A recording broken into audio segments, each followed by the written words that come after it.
Welcome back. You're watching Warnings Ignored. We're talking about how there was a terrorist attack in Varanasi, despite the government being told that it was almost certain an attack like this would occur by two terrorists captured, David Coleman Headley and Shahzad, one of the accused in the Delhi blast. Now, before we broke, we promised you we'll take your calls, and we do have a caller from Mumbai, Shantilal Mistry. Go ahead, ask the panel your question. Yeah, I am Mr. Mistry speaking. Hello. Yeah, go ahead, sir. Yeah, my first question is that we have passed more than 60 years in the India. We are right now. I am at 68 age.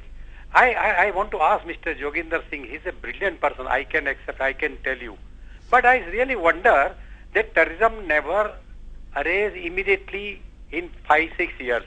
It is growing since long time. So have you ever aware our ministry or central ministry or Congress government or whoever may be in the central that take the action first? That is my question to Mr. Joginder Singh. You are so brilliant. That's why I at least expect such good answer from you. Please. Thank you, sir. Thank you very much.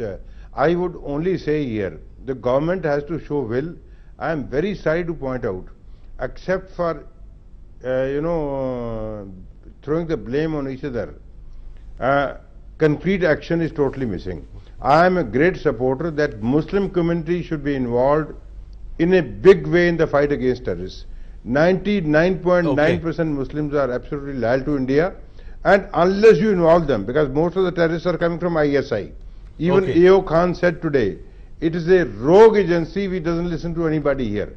And they are the ones sending it, they are the ones creating problem.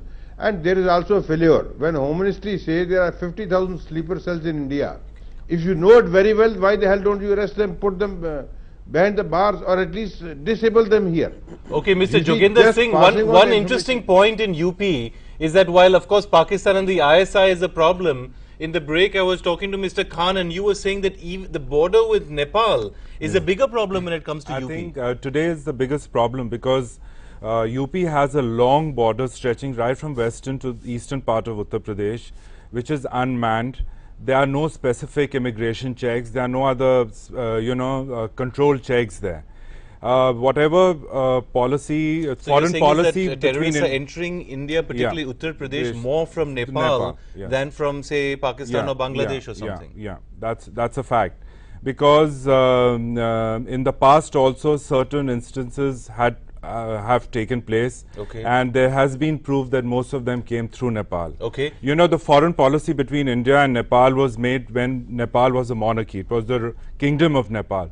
But since the political now it's a Maoist state, situation has changed, I think we should have similar immigration laws as we have with Pakistan. So you're saying we should revoke the old laws and make it very difficult? We should have similar. We should have the same visas or whatever with Nepal, because this is the only way you can let me put that to you, Mr. Punya. I mean, this is something that, your party has been quiet on. In your state of Uttar Pradesh, if the threat is not just from Pakistan, which is a very complex situation, are you also agreeing and asking for the union government to reconsider its open border policy with Nepal? You see, open border with Nepal is a different issue. It's a physical stoppage of any unwanted person coming into India. This relates to that. Now, at the moment, we are discussing the intelligence failure. The intelligence input provided by the central government may be a broad one, not a specific one, not an actionable one. If the intelligence input is provided, then it is the duty of the state government to develop on that and take necessary precautions. Mr. Joginder Singh is a professional. He has always been a brilliant career wherever he had. He will bear out. He knows better than me that intelligence is provided by Government of India or through the Intelligence Bureau. That always is a broad one. It's a duty of the state government which is responsible for maintenance of law and order. To refine that intelligence and to make it more specific. But let me put this to Mr. Joginder Singh. We just have a few minutes left. The WikiLeaks has showed us, sir, one important thing the WikiLeaks has showed us very clearly, that the LET is growing in India, particularly in southern India.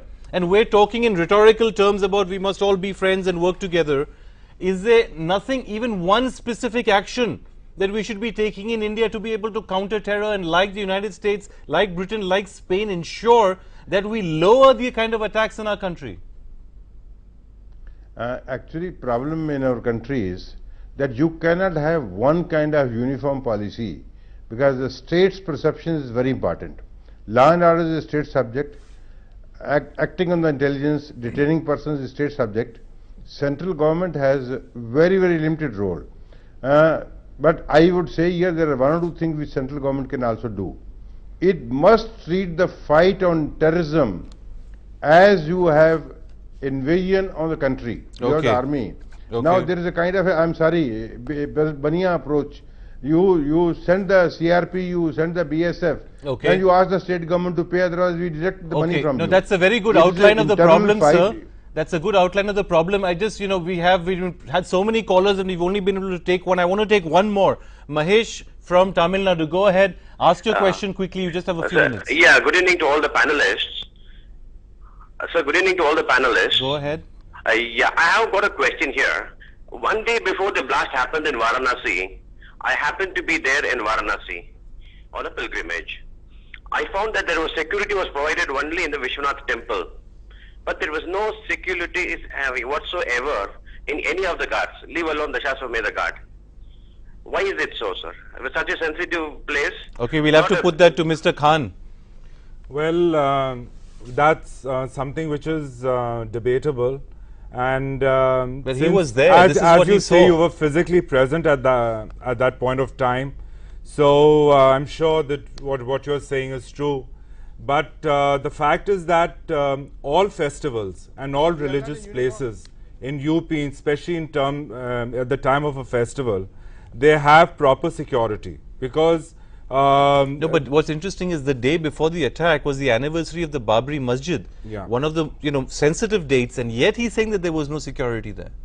So are we going to always keep festivals above safety, and just even on a day that is as sensitive as the Babri Masjid anniversary? No. In fact, the Chief Minister had several meetings with the bureaucrats and with the top intelligence officials, and most of these days, whether it was the 26/11, whether it was the day or the eve on the day when the Babri Masjid verdict was to come by the court, or it was on the 6th of December, adequate arrangements were made in all the districts of the Okay, so you're basically saying no adequate arrangements were made. Sadly, we're out of time and we'll have to cut this particular conversation short, but I'm not sure many viewers are going to turn away satisfied with what they've heard.